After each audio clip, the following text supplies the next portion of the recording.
పట్టణాల్లో సర్వతోముఖ అభివృద్ధి కోసం ప్రభుత్వం అమలు చేస్తున్న అభివృద్ధి కార్యక్రమాల్లో అన్ని వర్గాల వారు భాగస్వాములు కావాలని కలెక్టర్ ఇలా త్రిపాఠి పిలుపునిచ్చారు. ప్రజల భాగస్వామ్యం ఉన్నప్పుడే సత్వర ప్రగతి సాధ్యమవుతుందని అన్నారు. ప్రభుత్వం అమలు చేస్తున్న సంక్షేమ పథకాలను అర్హులైన ప్రతి ఒక్కరూ సద్వినియోగం చేసుకోవాలని సూచించారు. ప్రజాపాలన ప్రగతి ప్రణాళిక 99 రోజుల కార్యాచరణలో భాగంగా బోధన్ పట్టణంలోని 26, 35 వార్డులలో నిర్వహించిన వార్డు సభలలో కలెక్టర్ పాల్గొన్నారు.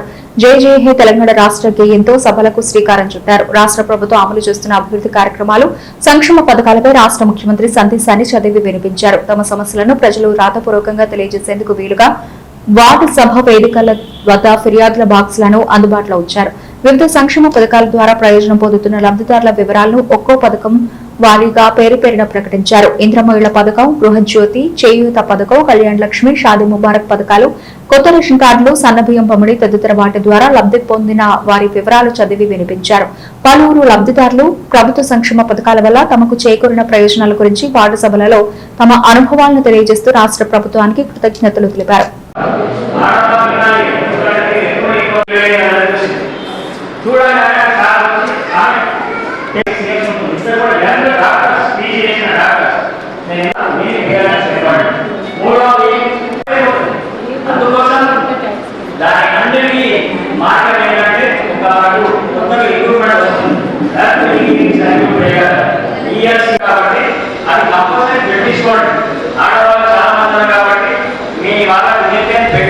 పెట్టించుకుంటే పిల్లలు ఎప్పుడైనా అర్థాపరంగా పోయి ఉంటుంటే కూడా అది ప్రాణాన్ని సేవ్ చేస్తుంది.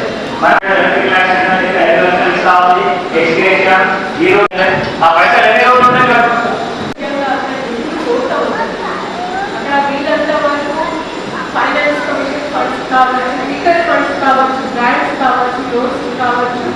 మేము కడతా ఉంటాము, చెల్లిస్తూ ఉన్నాము. మున్సిపాలిటీ విషయానికి వస్తే యూజర్ ఛార్జెస్ చాలా ఇంపార్టెంట్. ఇందాక మేడంతో మాట్లాడితే మేడం పారిశుద్ధ్య విషయంలో కొన్ని సమస్యలు ఉన్నాయని చెప్పారు. అది వాస్తవం. ఎందుకంటే మీ దగ్గర ఉన్న జనాభా తగ్గట్టు మీకు సఫాయి కర్మచారులు, పారిశుద్ధ్య కార్మికులు అంతా లేదు. కానీ ఒక మాట అనండి, మేము ఎక్కువ అదనంగా మందిని పెట్టాలి అంటే వాళ్ళకి జీతాలు ఎక్కడి నుంచి ఇవ్వాలి? ఈ మున్సిపాలిటీకి వచ్చే ల్యాండ్స్ ఏం కదా, కొత్త మేడం వచ్చేది, కొత్త కలెక్టర్ వచ్చారు కాబట్టి ఆ ల్యాండ్స్ వస్తుంది. ఆ ఖాతాకి చూసుకోకపోతే ఏదైతే కాదు కదా. సో యూజర్ ఛార్జెస్ తప్పకుండా కట్టాలి అంటే ప్రతి ఒక్కరు కట్టాలి.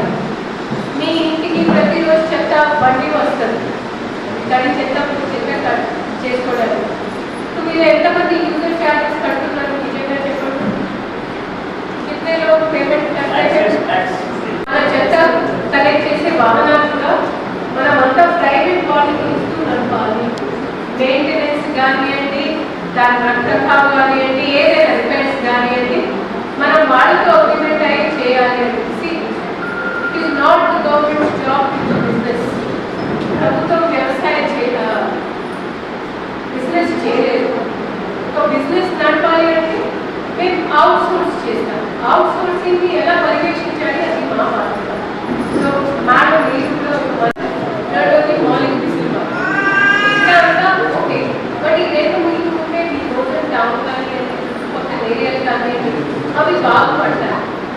మేము జీపీఎస్ వెళ్ళాము ఈ గవర్నమెంట్ హాస్పిటల్స్. అక్కడ పారిశుద్ధ్యం గవర్నమెంట్ హాస్పిటల్స్ కానివ్వండి, ఆ రోడ్డు దాటి కానివ్వండి చాలా అద్భుతంగా ఉంది. ఒక చికిత్స పొందుతున్న మనిషి ఎట్లా తన వ్యాధి రోగ క్షమత ఎట్లా తక్కువ ఉంటుంది. మళ్ళీ ఎట్లా సరిగా పారిశుద్ధ్యం లేకపోతే చెప్పండి, ఆయన బాధపడతారా? ఇంత లేకుండా చెప్తారు. సో దయచేసి ఇది చాలా ఇంపార్టెంట్ అంశాలు. ఇందులో మేము ఎలాంటి బాధ్యతలు తప్పించుకోవడానికి మేము ట్రై చేయండి. మా ప్రతి ఒక్క మున్సిపాలిటీలో ప్రతి ఒక్క మనకి మేడంగా దానికోసం సహకారం ఇస్తారు. మేడం ఎన్నికైన తర్వాత రాజకీయం చేయడం. ఓకే, నేను రెండోది వాళ్ళు ఏదైతే వార్డులో వాటికి కావాల్సిన విసులుబాటుతో వార్డు వారిగా ప్రణాళిక తయారవ్వాలి. మీ చైర్మన్ మేడమే మీ వార్డు నుంచి ఉన్నారు కాబట్టి ఇక్కడ ఇంకా అభివృద్ధి జరగాలి అనేది నేను కోరుకుంటున్నాను. నువ్వు జనాల్లో మాట్లాడాలని నాకు మేడం పెట్టారు. నీ వయసు ఎంత? ఓకే, చాలా యాక్టివ్. ఆరోగ్యం చూడండి. ఇది నేను ఇందాక మాట్లాడేటప్పుడు చెప్పాను, పారిశుద్ధ్యంలో మీ భాగస్వామ్యం ఉండాలి, మా భాగస్వామ్యం ఉండాలి. నేను పారిశుద్ధ్యం కానీ చుట్టూ కొట్లాడుకుంటాను. మళ్ళీ నాది ఇంటి ట్యాక్స్ చూడండి, లోన్ వచ్చేదానికి కూడా ముందే ఉంటుంది నాకు. ఇది పెట్టుకోవచ్చు.